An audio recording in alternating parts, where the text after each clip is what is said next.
Okay, here we have Poncho. He's a poodle. He's about 2 years old, and one of the major complaints from the owner was that he pulls and also he chases vehicles. I did an evaluation with him at his house.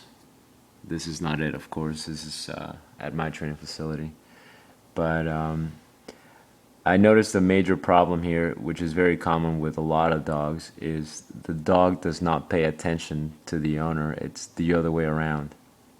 So you have the owner having to pay attention to the dog constantly. The dog does his own thing. He basically guides the walk. And this could be a major issue for most people. So the first thing I wanted to address in Poncho was we're going to reverse the roles. So rather than me having to pay attention to you, let's switch it around. Now let's have you pay attention to me. Let's change that rule.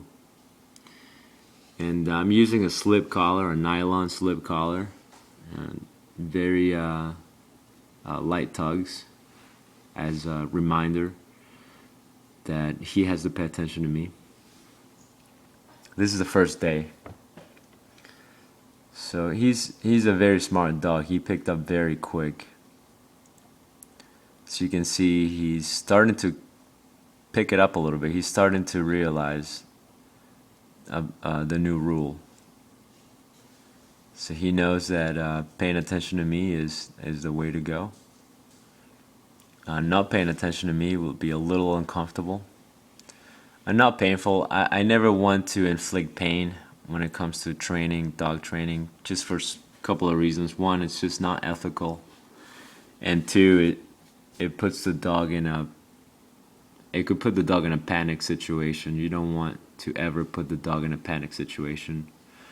I don't want to stress the dog out because then the dog will not learn. So that's not my intention at all. I just want discomfort, a little bit of nagging. So it encourages the dog to stop the nagging, to learn how to turn off the nagging. And then, of course, rewards. You can use food, you can use your praise, you can use both. In this particular training session right here, I'm just using a release of pressure and affection as a reward. So this is the first day, and he's doing really good. And the first day, it was a total of, I think, a few training sessions before he showed this improvement right here. But this is pretty much it. This is reversing the roles. So now the dog is paying attention to me. He's realizing that this is actually my walk. And we both get to enjoy the walk, of course. But, now you have to pay attention to me type of thing. And this is really the more enjoyable part of the walk, is when both of you, because if you have to pay attention to the dog and be in a defensive state constantly, it's not enjoyable for you or the dog. But if you both have an understanding, it's just much, much better. As I said, he had a problem with vehicles. Right here we're going to see that just by switching the rules of the walk, it made a big impact on how he responded to vehicles. Because he learned very quickly that since he has to pay attention to me, all of the other things kind of become a little bit less important, including the vehicle itself. This is the second day of training.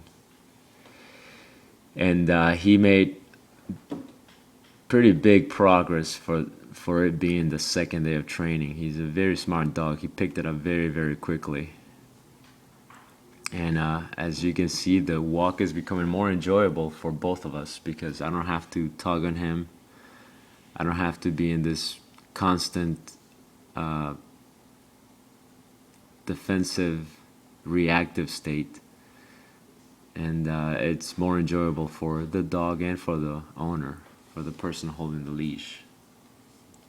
And this was done in 2 training sessions with very, very light corrections. I wouldn't even call them corrections because they're so light.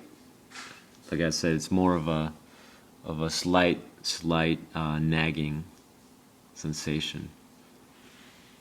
But he learned very quickly, and of course, one of the things that I always talk about is consistency.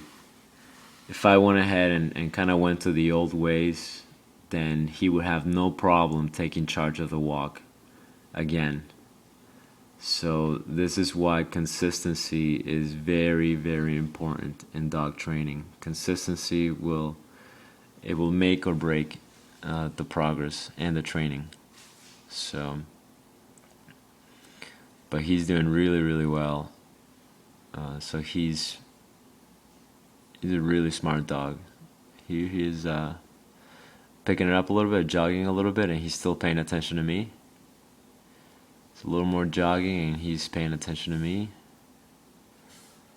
And here we have another vehicle, and didn't even look at it because he was so busy paying attention to what I was doing that the vehicle just became unimportant completely. And of course, we end every training session on a positive note. We want to make the dog, we want the dog to enjoy the training session. So, and that's it.